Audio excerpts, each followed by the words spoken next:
अस्सलाम स्टूडेंट्स, आज हम पढ़ रहे हैं लेक्चर नंबर 24 और टॉपिक है हमारा टॉपिक मूवमेंट्स।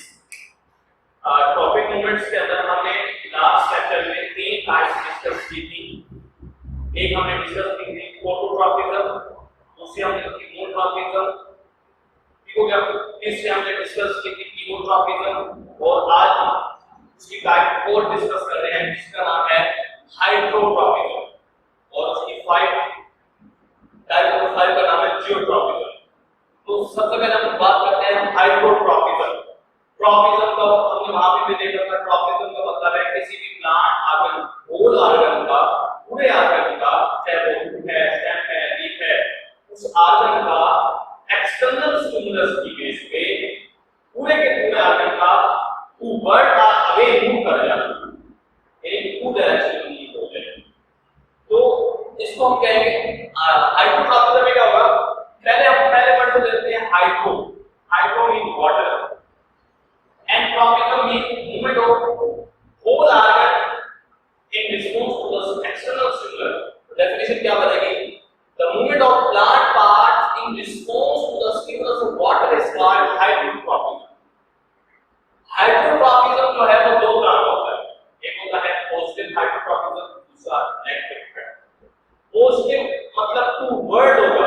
तो जैसे कि प्लांट्स के अंदर जो रूट होती है, रूट किस तरफ मूव करती है, किस तरफ वर्ड होता है, मतलब नीचे की तरफ मूव करती है। तो इसको हम क्या कहेंगे? रूट की मूवमेंट को टू वर्ड वाटर, ये होगी पॉजिटिव हाइड्रोट्रॉपिज्म।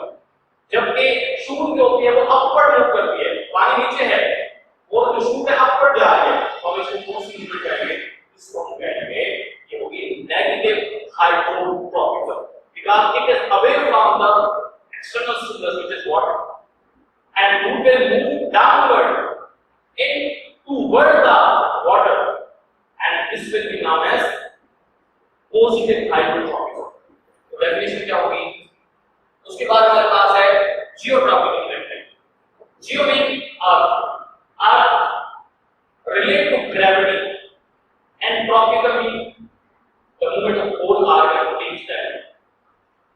तो प्लांट के ऑर्गन का ग्रेविटी की बेस पे वर्ड और वे मूव करना, इसको हम कहते हैं जियोट्रॉपिज्म।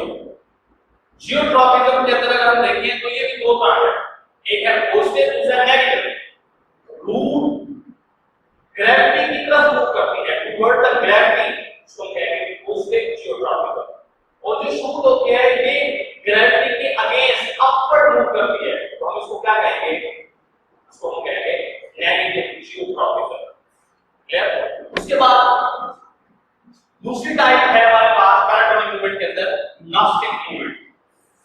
नॉस्टिक मूवमेंट जो होती है ये एक्सटर्नल स्टिमुलस की बेस पे नॉन डायरेक्शनल मूवमेंट होती है। इनके अंदर ये नहीं होता कि टूवर्ड और वे, it is zigzag fashion. Non-directional movement in response to external stimulus, that is known as gnostic movement. Non-directional movement of plant part in response to some external stimulus is called gnostic movement. And there are two types of gnostic movement. Number one, nyctinastic and another haptonostic. Nyctinastic basically किसे कहते हैं कि अगर किसी plants के organ के अंदर external stimulus की वजह से डिफरेंशियल ग्रोथ होती है, क्या डेफिनेशन होगी? The shown that organs in response to external stimulus leading to the differential growth called nyctinastic. ऐसे इसकी बात अगर इसकी वजह क्या होती है? निक्टिनास्टिक मूवमेंट की नॉन डायरेक्शनल मूवमेंट की वजह क्या होती है? The pressure and growth changes. Clear? It may be two types. Number one, photonasty. Number two, thermonasty. Photo mean light, nasty mean non-directional movement due to external stimulus. Definition क्या होगी? The principal stimulus is photo mean light और light is a photo period. The concentration of light period इसको कहते हैं photo period. Photo period जो है ये आपने सुना होगा, जो फ्लावर होते हैं वो डे टाइम, उस फ्लावर होते हैं जो नाइट टाइम में फ्लावरिंग करते हैं, वो जो डे टाइम में करते हैं उनको हम क्या कहेंगे? अब जब डे कम मतलब होगा, मतलब इसकी लाइफ की ड्यूरेशन की बेस पे जो है प्लांट्स को जो वो डिवाइड किया गया है, जैसे हम नेक्स्ट जो है वो चैप्टर के अंदर डील करेंगे। तो यहाँ पर हमें सिर्फ इतना याद रखना है कि लाइट के पीरियड की वजह से अगर प्लांट के अंदर डिफरेंशियल ग्रोथ होती है तो हम उसको नाम क्या देंगे, photonasty. The principal sequence is the photoperiod, the flowers open and close to the light intensity in concentration of light, and on the basis of concentration of light intensity the plants are classified into three groups: short day plants, long day plants, day neutral plants। Clear? वो जो हम उसको आगे बढ़ेंगे। Next है थर्मोनास्टिक। Thermo word temperature से जुड़ा हुआ है, और टेंपरेचर और नास्टिक यानी non directional movement to external stimulus due to the stimulus of temperature. Definition क्या होगी? Due to the temperature flowers of flesh close at night due to the higher rapid growth in lower side by upward and inward bending of the petals। Last है हमारे पास हेप्टोनास्टिक movement. हेप्टोनास्टिक movement के अगर हम देखें तो हेप्टो का मतलब होता है स्टिमुलस ऑफ कांटेक्ट, ये किसी चीज को जब टच करें और इस प्लांट के ऑर्गन्स के अंदर नॉन डायरेक्शनल मूवमेंट आए ड्यू टू एक्सटर्नल स्टिमुलस, उसका नाम होगा हेप्टोनास्टिक। और हेप्टोनास्टिक मूवमेंट के अंदर जो एग्जांपल है हमारे पास वो है action of various like that.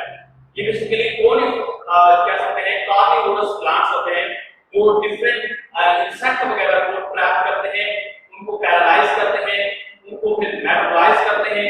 Metabolise करने के बाद उनसे जो मटेरियल आता है उसको ऑब्जॉर्ब करके अपनी बॉडी के अंदर नाइट्रोजन की जो डेफिशिएंसी होती है उसको कंपनसेट करते हैं। तो हम उसको इस वेनस लाइट ट्रैप की जो एक्शन होगा, जो उसकी मूवमेंट होगी, उसको हम नाम देते हैं हेप्टोनास्टिक। Thank you class.